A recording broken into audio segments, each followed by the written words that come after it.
Vas-y. Oh non, ouais, j'prends let's get it. Mon bébé, je suis une pull, crash, c'est pas ce que t'espérais. Je dis on vit, on doit quitter ce pays. La vie est si elle parle mal, un manque de respect. Bah, salut Bakary, Salut, comment ça va? ça va très bien, ça va très très bien, en forme, en plein Ramadan. On essaye de faire ça bien et on essaye de préparer la suite, hein. Du coup, aujourd'hui, on est au Chirou, Mhm. Expo Héritage, qui met en avant les rappeurs, les rappeuses liégeoises. Ouais. Ça te fait quoi d'être là représenté? C'est gratifiant, c'est normal, sans vouloir faire le, tu vois, c'est normal, mais c'est gratifiant aussi de voir que le travail qu'on a fourni pendant toutes ces années, ben, est pas récompensé, mais reconnu en fait par les gens qui habitent pas dans la ville qu'on a toujours voulu représenter, tu vois. Toutes les fois où j'ai crié 4000 sur scène, tous les concerts où je suis à Paris, je dis aux gens, faites un 4, tu vois, c'est un peu comme s'ils me le rendaient en vrai, tu vois, donc c'est cool. Dans tes sons, c'est 4000 à fond, Mhm. Liège à fond. C'est quoi l'ADN du rap liégeois? C'est être authentique parce que bah, c'est une petite ville, donc on se connaît tous. Dans notre rap à nous, en tout cas, t'as pas trop le droit de mentir ou t'inventer des vies. C'est un grand village ici, tu vois. Donc si tu mens, on va savoir. On va savoir et on va te voir en bizarre. On va même pas te laisser rapper ou même représenter la ville. C'est authentique et décomplexé à fond, à fond, à fond. T'es arrivé à Liège, très jeune, Mm. t'as commencé le rap aussi assez jeune. Comment t'es entré en fait dans ce monde-là du rap? Mon premier contact avec le rap, je suis à Kigali, je suis tout petit et j'entends 50 Cent. Je crois que c'est une club ou un truc comme ça. Je pète mon crâne. Je vais dans le centre où il y a tous les coiffeurs congolais, tout ça. Et oui, Bicra avait des cassettes. Tu vois, donc, tu avais le salon de coiffure et devant, il y avait des cassettes. Tu vois, à l'époque, tu avais du Craig David, tu avais du 50.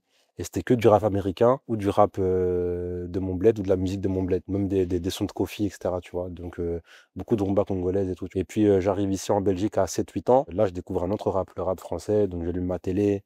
Il y a MCM, il y a MTV et il y a Booba. Il y a la Mafia Free, il y a Salif, et je vois des gens qui rappent, qui sont habillés comme 50, mais rappent en français. Vu que c'est français, que c'est francophone et que c'est plus ou moins à côté, leur réalité à eux, c'est plus ou moins la même que ce que moi je vois dans mon quartier quand je descends. Les grands de chez moi, ils écoutent ça.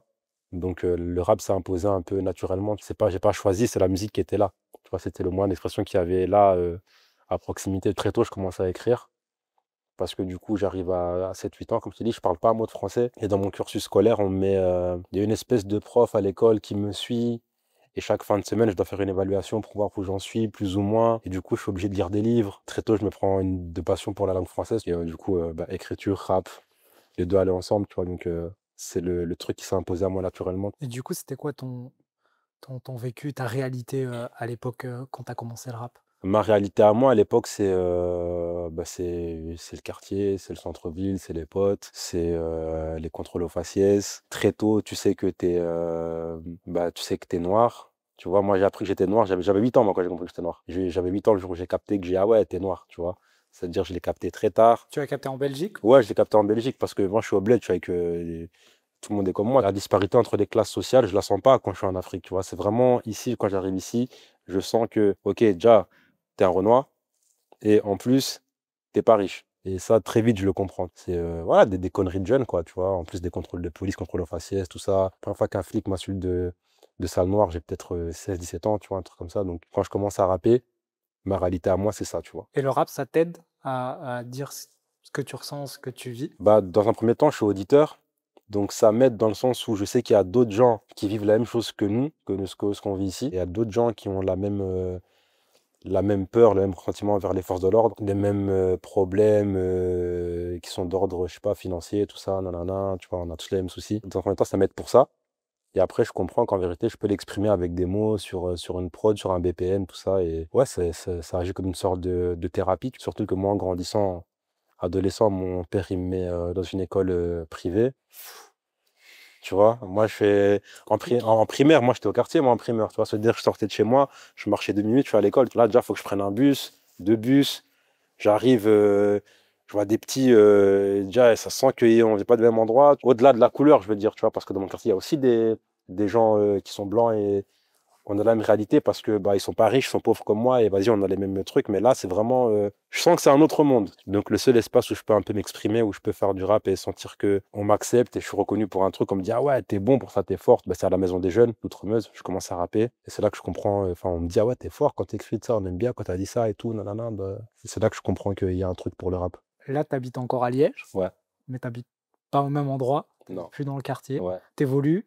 j'évolue. C'est Ouais. quoi encore ton lien maintenant avec ton quartier Bah, moi, j'ai ma famille qui habite là-bas encore. En fait, moi, je suis parti de chez moi parce que, pas par choix, c'est ma vie d'avant qui est venue toquer à la porte de chez moi et qui a fait que j'ai dû bouger de chez moi. Mais c'est pas par choix que je suis parti. Après, voilà, ça fait déjà 5 ans que je suis plus là-bas. Mais mon petit ref, il est encore là-bas. Mon père est encore là-bas. J'ai encore bah, les potes de mon petit frère qui sont du coup mes petits, qui eux sont encore là-bas. Tu vois, j'ai des potes qui sont encore là-bas. Donc, après, Liège, c'est petit. Chaque quartier, il est à 10 minutes max en voiture. Pour l'instant, j'ai pas l'impression de changer de quartier en vérité. Liège, c'est mon quartier en vrai. Même si j'habitais à Grivigny, j'ai toujours été un peu partout. Tu vois, je traînais partout. Même l'esprit quartier, c'est un truc récent, on va dire, à Liège. Dans ma génération à moi, on traînait tous en ville. Parce que dans le quartier, il n'y avait rien. Quand on voulait faire nos petites entourloupes, nos petits trucs, vendre ce qu'on avait à vendre, voler ce qu'il y avait à voler, ben, on allait en ville, dans le centre. À l'époque, on était vraiment beaucoup Liège 4000. Comment t'es perçu, toi, à Grivigny, là-bas Moi, en vrai, comme je t'ai dit, c'est chez moi. Donc, moi, je vais pour voir mon père, mon frère. Après, le quartier, il a beaucoup changé. Ça veut dire que les gens qui étaient là à mon époque, ben, c'est des gens, maintenant, ils sont des enfants, ils sont mariés. Donc, le quartier, il est plus comme moi, je l'ai connu. Tu vois, il y a des commerces qui ont changé. L'arrêt de bus, il a changé. Il y a plein de trucs qui ont changé. Vraiment, limite, quand j'y vais, on me regarde en mode, ouais, c'est qui lui? Parce qu'ils ne me connaissent pas de l'époque. Ceux de ma génération, moi, on se parle encore, mais ils sont plus tous, ils sont plus là-bas. Tu vois. Et c'est plus via mon petit ref que j'ai encore un lien avec le quartier, tu vois, parce que lui, il est encore là-bas et tout. Ça y est, moi, je suis grand maintenant, tu vois. J'ai passé l'âge de crier. Je revendique parce que, voilà, c'est dans mon ADN, c'est moi. Donc, je peux pas tricher, ça fait partie de moi. Mais c'est pas un truc que je cherche à mettre forcément en avant. Je vais le mettre en avant parce que je me mets moi en avant, tu vois, que ça fait partie de moi, mais c'est pas voulu, quoi. Du coup, quand j'y vais, ben, les voisins, c'est toujours le petit Nikita, tu vois, ils connaissent pas Bakary, ils connaissent le petit Nikita, et quand ils me voient, je suis toujours, ah, comment tu vas? Là-bas, je suis encore un petit, tu vois, c'est dehors que les gens, ils me voient en Tu faisais mode, des bêtises, ouais, voilà, je suis encore un petit là-bas. alors que dans la vraie vie, t'es adulte maintenant. Je suis grand maintenant, ouais, Les je suis gens ils grand. disent monsieur. Les gens, ils disent monsieur, ça m'énerve d'ailleurs, mais tranquille. Pourquoi? Parce que ça veut dire que là, maintenant, je suis grand et que j'ai des vrais, Tes responsabilités. ouais, voilà, tu vois ça, et les gens attendent un truc de moi. À l'époque, je pouvais être insouciant. Vas-y, lui, on le connaît déjà. Mon père, il savait déjà. Pendant 2 jours, on le voit pas à la maison. Ah, tranquille, il va revenir. On sait que tout va bien. Tant que la police me sonne pas, c'est que tout va bien. Donc voilà, tranquille. Du coup, maintenant, tu dois rendre des comptes. Non, non, c'est fini là. Je rends des comptes à moi, c'est tout. Ma famille, bah, c'est ma famille. Maintenant, ils me connaissent, ils ont compris comment j'étais, ils ont accepté. On a une relation très. C'est mon pote, mon daron, maintenant. C'est hyper sain maintenant. Ouais, c'est mon pote, c'est mon grand pote, c'est mon grand ref. C'est plus ça la relation qu'on a Mais comment ta maintenant. famille, elle voit ta passion, ton métier, comment elle voit en fait le fait que tu sois rappeur? Ça s'est passé en 2 étapes. Première étape où je commence à rapper, comme je t'ai dit, je suis jeune et j'ai un style de vie qui renvoie tous les clichés négatifs que lui il avait en tête par rapport au rap, mon daron. Tu vois, ça veut dire la drogue, les trucs, les bagarres, les machins. Et mon style de vie, à cette époque-là, c'était vraiment que ça. Donc lui, il entend que je rappe, bah ah, vas-y, encore ces histoires de voyous, encore ramener des problèmes à la maison. Lui, il commence à me prendre au sérieux il y a un an. Un Il y a, an à ouais, peine? il y a un an, il me prend au sérieux parce qu'avant, on lui dit, OK, ton fils, il a signé et tout, vas-y, tranquille. Ah. Tu connais les darons africains. Déjà, eux, ils sont venus ici pour que j'étudie. Ça veut dire tes histoires de rap, de je sais pas quoi, frère, on s'en bat les couilles, tu Faut que vois. tu sois docteur, avocat, Voilà. ou rien. Mon père, c'est une grosse tête. C'est vraiment quelqu'un de très, très, très intelligent. Et du coup, en premier temps, lui, il le voit ça en mode, vas-y, tu vois, c'est pas sérieux. Puis à la deuxième étape où il se dit, bon, c'est mieux qu'il fasse ça que de faire ce qu'il fait sur le côté. Et puis à la troisième étape, où l'année passée, il a eu la boule noire, c'est à Paris. Donc déjà, lui, Ça change. ça change, International. voilà, tu vois ce que je veux dire. Et c'est la première fois où je lui dis, ah vas-y, viens voir ce que je fais en vérité, viens voir en live ce qu'on fait vraiment, Il tu t'a vois. vu en concert, Il m'a vu en concert, tu vois, il vient, il rentre en loge, il arrive à l'entrée, on vient le chercher, vraiment en mode de traitement. C'est un roi. Ouais, et le concert il commence, et après mon petit roi il monte sur scène, il me dit, ah, le daron il est en train de, comme on dit chez nous, il est en train de d'abel, là, il comprend pas ce qui se passe. Il dit, wesh, tout le long du concert il est en live, avec le bled, il montre, ah, c'est mon fils là, c'est le public et tout, regarde. Et à la fin du concert, il me dit, OK, il me dit, tu sais quoi, tranquille, voilà, t'avais raison, ça veut tout dire. En gros, il m'a dit, je suis fier de toi. Il m'a dit, à l'époque, je comprenais pas, parce que toi aussi, tu m'aidais pas à comprendre, Pourquoi tu l'aidais pas à comprendre? parce que je fais de la merde. Tu vois, c'est pas comme si je faisais que du rap. Je faisais du rap, mais je faisais plein de trucs à côté qui n'avaient rien à voir. Là, il dit, ok, je comprends la vision que tu avais. Parce qu'à l'époque, je disais, t'as vu, moi, je fais des conneries sur le côté, mais c'est pas ça qui me définit, c'est pas moi, ça. Ça, c'est un truc par lequel je passe. Et j'étais déjà très conscient de ça très tôt. Tu lui dis, je passe par ça, mais c'est pas ça, ma vie. Lui me disait, ouais, tu vas finir en prison, des trucs. Je dis, eh, non, moi, t'inquiète. Je sais ce que je fais. On dirait pas, mais je te jure que je sais ce que je fais. Tu as la vision. J'ai la vision. Et là, il m'a dit, ok, t'avais la vision, j'ai capté. Qu'est-ce que t'as à faire? Je dis plus rien. Je parle plus avec toi, vas-y, fais. Et ça te C'est fait quoi c'est quand même un achèvement, tu vois, genre pour toi, je pense, petite c'est fierté. le c'est le plus gros achèvement de ma vie, carrément, ça. C'est plus important que même l'expo ici. Tu vois, c'est mon père, wesh. Il m'a ramené du bled jusqu'ici. Et il m'a dit, va à l'école, et je suis pas allé. Il m'a dit, va à la mosquée, je suis pas allé. Tout ce qu'il m'a dit de faire, j'ai pas fait. Je me suis dit, je vais faire moi comme j'ai envie, et t'inquiète, ça va aller. Le fait qu'ils reconnaissent que, ok, t'as fait comme tu voulais, mais ça a marché. Maintenant, je te fais confiance, roule. C'est clair. C'est comme si j'avais fini une mission déjà. Tu vois, dans les jeux vidéo, là, Ouais. première quête, elle est finie. Là, maintenant, c'est que moi et moi, en vérité. Ce changement de méta, de mentalité, tu as grandi, tu as évolué, ça se ressent en fait petit à petit dans tes projets. Mhm, Tu parles plus forcément de ton quartier, de ce que tu faisais. mhm. Maintenant, tu as d'autres thématiques. Comment tu le vis ça en fait? C'est très spontané, hein. C'est la vie en vrai. Comme je t'ai dit, moi je suis quelqu'un de. J'essaie d'être très authentique dans ma musique. Donc je vais pas te parler de trucs que je fais plus. Je peux t'en parler au passé avec un certain regard, avec un certain recul, dans le sens où ça fait partie de moi, c'est mon histoire. Donc il y a toujours une partie de moi qui est encore là-bas, et qui sera toujours là-bas, tu vois. Et donc voilà, c'est comme ça. Maintenant je suis grand. Je ne vais pas te parler de trucs dont je parlais il y a 5 ans, tu vois. Ça voudrait dire que j'ai pas évolué et ce serait dommage en vrai. Comme je t'ai dit, je suis plus là-bas. Je vois d'autres trucs. Grâce à la musique, j'ai voyagé, j'ai rencontré des gens. Ma façon de penser, elle s'est élargie. Ma manière de voir le monde, elle s'est élargie aussi. Et ce serait dommage que dans mes sons, ça se rende pas. Comme tu disais, tu allais partout, tu restais pas que dans ton quartier. Et là, tu le sens encore plus que tu crées des nouveaux liens. Bien sûr, parce qu'avant, je me déplaçais, mais c'était comme pour des mauvaises raisons. Là, maintenant, je me déplace pour de la musique, tu vois. C'est-à-dire, je rencontre d'autres gens dans d'autres cadres.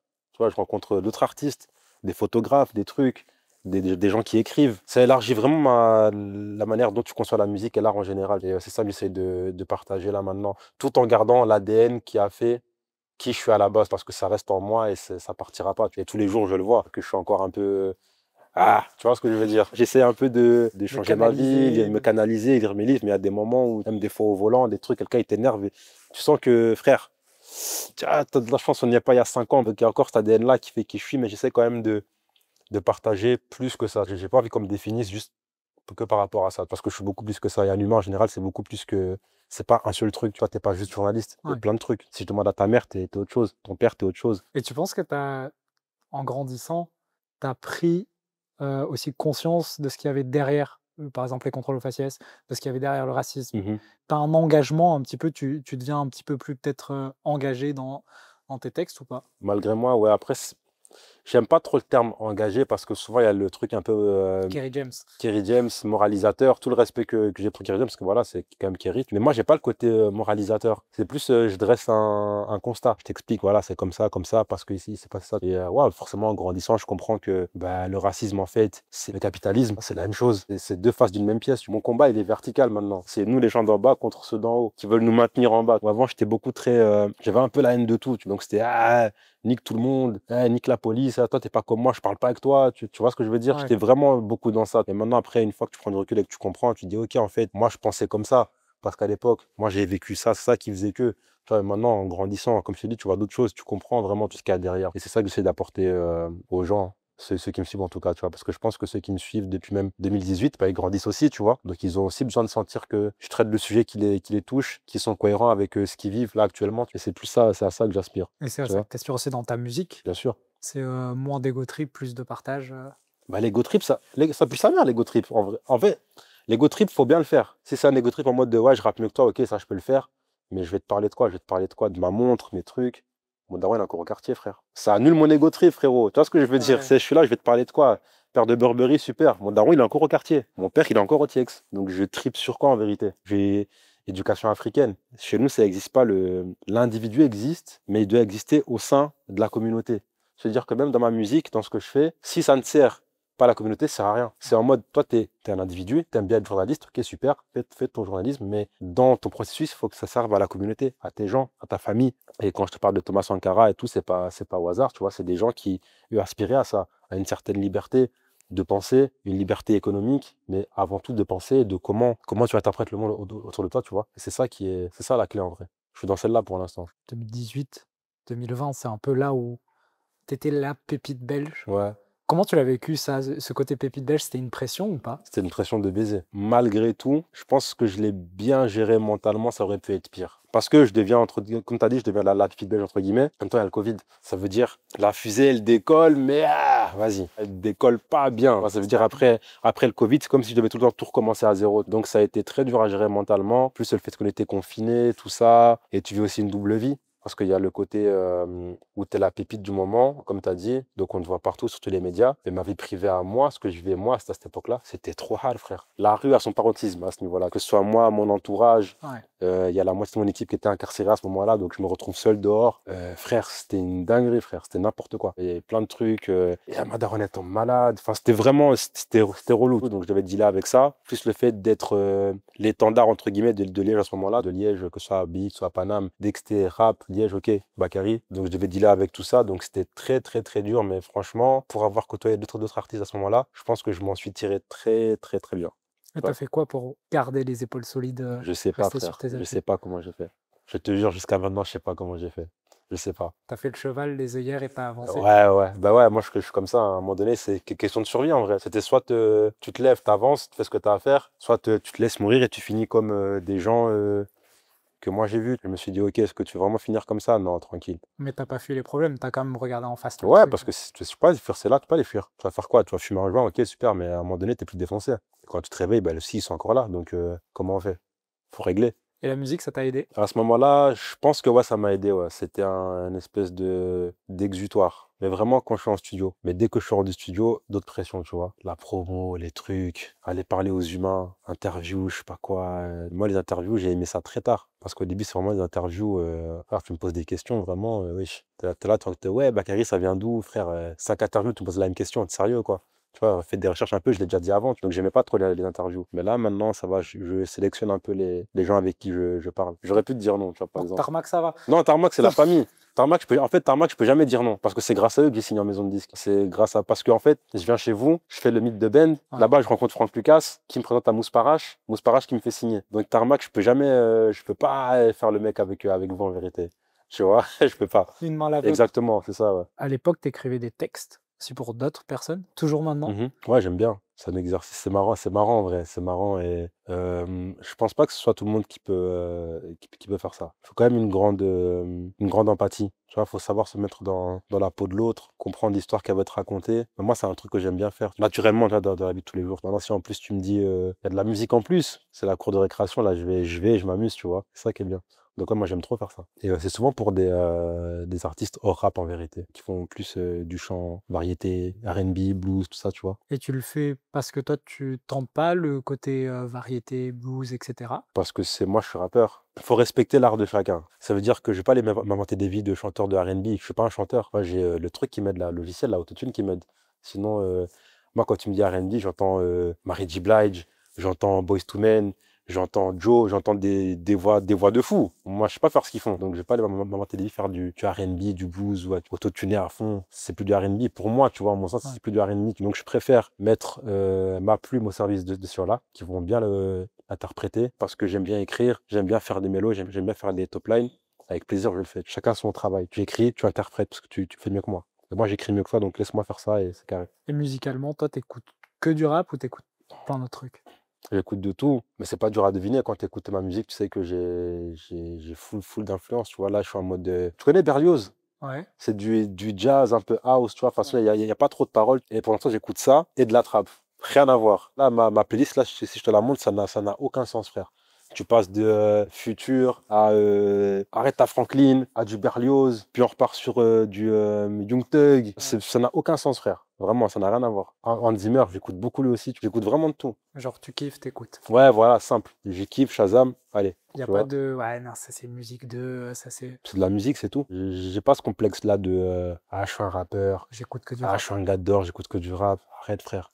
Les mafieux, tu sais, ils écoutaient quoi les mafieux? Ils écoutent du classique, de l'opéra, de trucs, des musiques où ça parle de tuer des gens. Mais il y a une mandoline derrière, donc ça fait joli. C'est ça qui est bien avec la musique, avec l'art en général, c'est qu'il n'y a pas de. T'es libre en fait. Il n'y a pas de tu fais ce que tu veux. Donc si demain je veux te parler d'un go fast sur de l'électro, bah je vais le faire. C'est prévu? Non, non, non, c'est pas prévu, mais c'est un exemple. Bah, y a le morceau Ibiza, par exemple. Mhm. Ibiza, c'est un guitare-voix. Le texte, ce que je te raconte, c'est archi dur, mais c'est un guitare-voix. Ça passait au studio, j'aime bien l'instru, bah, je pose dessus, frère. Je peux rapper dessus, je peux. C'est bon? Zen? Dans un de tes nouveaux sons, tu dis que tu as voulu faire un Colors, ça Ouais. s'est pas fait. Paie-moi $1, paie-moi un, faut que tes compliments.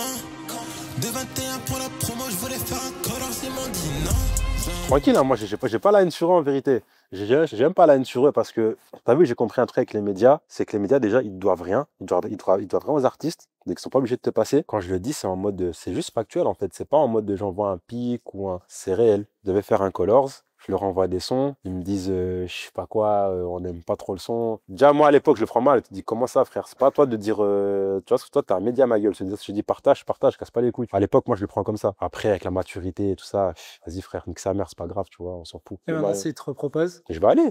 Pourquoi je vais pas aller? C'est de la promo, c'est de la visibilité. Je vais aller. Comme je t'ai dit, j'ai rien contre eux, vraiment. Hein. C'est vraiment, c'était factuel, c'est arrivé. C'est vraiment arrivé. La punch, elle tombe bien, au moment où je le dis. elle est bonne. Donc, elle passe bien, tu vois. Elle est Donc, bonne. vas-y, viens, on le dit, frère. C'est arrivé. Tu vois, j'ai pas dit fuck color, c'est des fils de. C'est factuel. Tu vois, on parle de promo et tout. Chaque semaine, nous, on le voit à Tarmac, il Mhm. y a des sons qui sortent, une dizaine de sons qui Mhm. sortent. Mhm. Comment toi, t'appréhendes ça, en fait? Moi, je m'en fous un peu de ça, en vérité. Moi, je me concentre vraiment sur les gens qui me suivent, qui aiment ma musique, et je me focus vraiment sur eux et sur le fait de faire la meilleure musique possible quand je suis en studio. Je dis toujours que la meilleure des promos, c'est faire de la meilleure musique possible. C'est la première promo, parce que si tu fais un truc éclaté, on peut te mettre 36 000 colors, 46 000 interviews tarmac. Si c'est nul, frère. Tu vois, on s'en fout de ton histoire, ce que tu me racontes là. Je me focus d'abord sur ça. Après, bien sûr, il faut pas faire le Kanye West, tu vois, être dans son truc à fond. Il y a aussi une réalité qui est que la musique, bah, à un moment donné, il faut la bicrave, il faut la vendre. Comment est-ce que je fais pour trouver le juste milieu entre faire de la musique la meilleure possible pour moi, que moi j'apprécie, qui est fidèle à mes valeurs, à ce que je pense, et qui en même temps est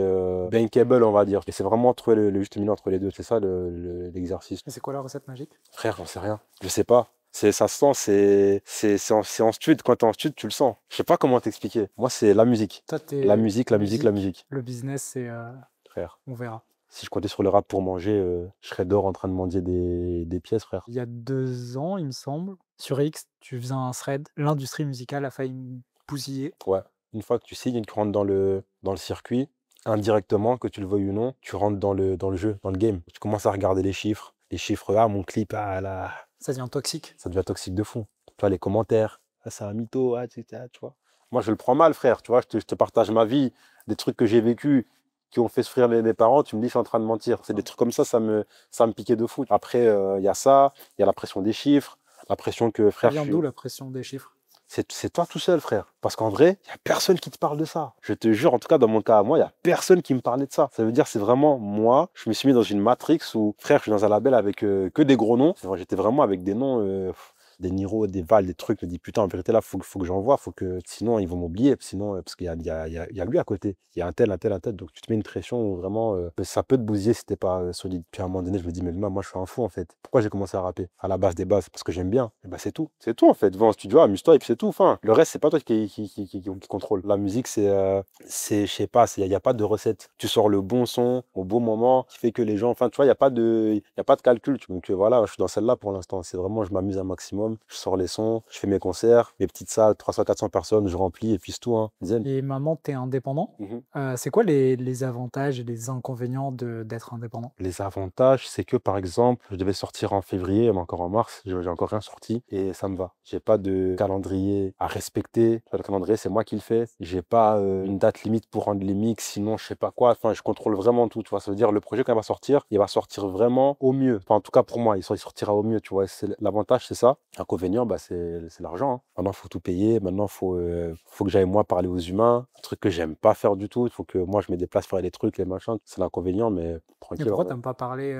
T'es plutôt solitaire? Ouais, de fond. C'est-à-dire, moi, déjà, pour me voir, faut me capter, sinon tu vas jamais me voir. Tu vois, je suis vraiment dans ma tanière, je fais mes trucs, tu vois, je suis un petit geek maintenant. Des fois, je croise des potes, ils me disent, ah, t'es encore allé? Je dis, bah ouais, frère. Donc, ouais, t'avais déménagé et tout, parce que le rap, non, je suis encore là, juste, je suis dans mon coin, frère. Tu vois. Moi, je suis quelqu'un, je suis sorti très tôt de chez moi. Je veux voir quoi de plus que j'ai pas vu ici à Liège. J'ai fait toutes les sorties, toutes les rues, je les connais par cœur, je connais tout, tu vois, donc. En fait, maintenant, le rap, c'est aussi beaucoup de feats.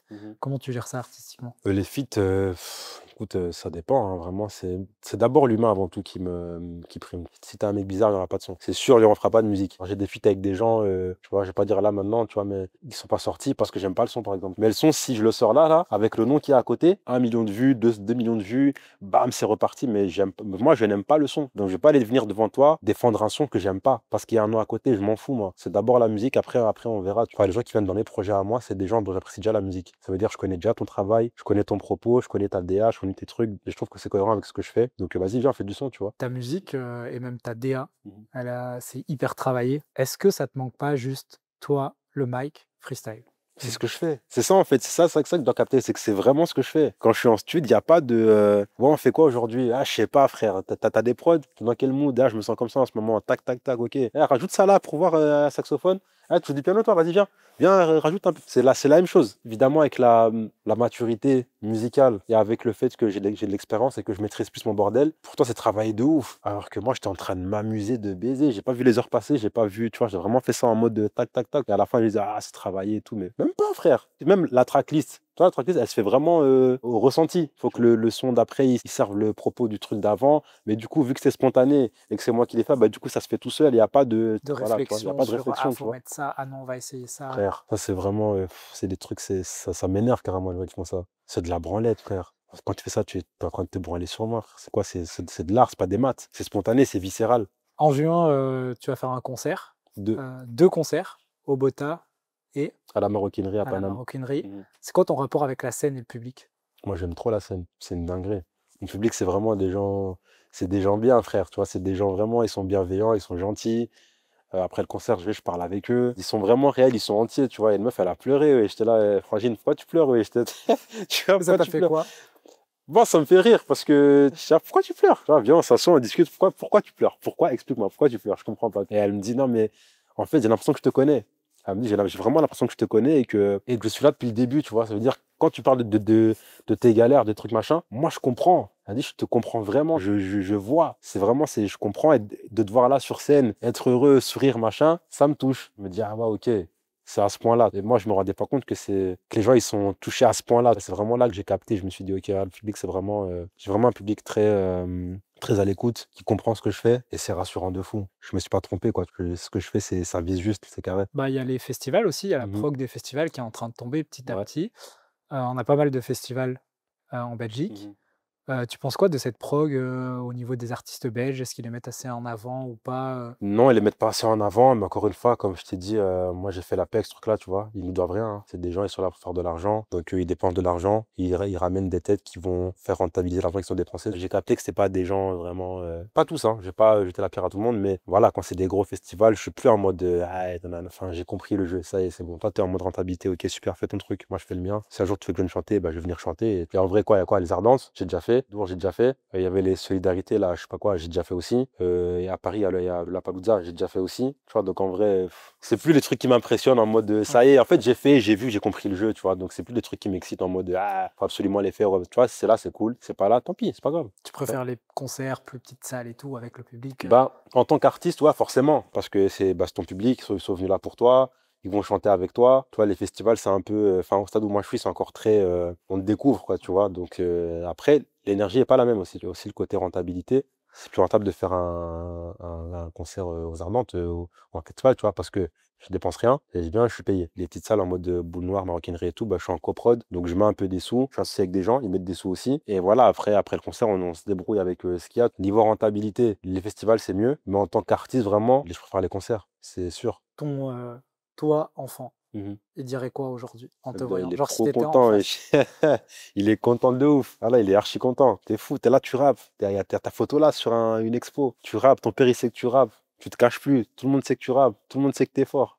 Ça y est, il est content de fou. Moi, en vrai, moi, c'est le but de ma vie, c'est que mon enfant intérieur, il meurt jamais. C'est pour ça que je vis un peu comme j'ai envie. Je suis un peu un fou. Je fais vraiment ce que je veux de mes journées. Aujourd'hui, je fais du son. Ah non, pas de son aujourd'hui. J'essaie vraiment de préserver ce truc-là au maximum. Donc, je sais que le petit à l'époque, là, il est content de ouf. Il est grave content. Il est grave content. Et cette idée, il ramène encore un peu plus de sous. Comme ça, on est bien, bien, bien, bien, bien.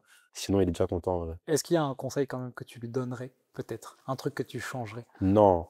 Absolument, ne change rien. Ne change rien. Fais tout comme tu as fait. Fais tout comme tu as fait. Parce que sans ça, tu serais pas ici. Si je change un petit truc, que je veux le faire mieux ou quoi, bah, peut-être que là, on serait pas en train de se parler, tu vois. On sait pas. Change rien, ma gueule. Juste continue, trace, et essaye de faire du bien autour de toi, c'est tout. Sinon, fais ce que tu as à faire. Est-ce que tu as un dernier mot à dire? Merci à Tarmac pour l'invitation. Vivre et laisser vivre. C'est tout. C'est Grand le. philosophe. Même pas, frère, même pas. Moi, c'est des phrases qui me viennent quand je suis sous bœuf, moi, tu vois. Tu vois. Mais c'est voilà, l'année du vivre et laisser vivre. C'est ça le truc. Ben, merci beaucoup. Merci à Watt.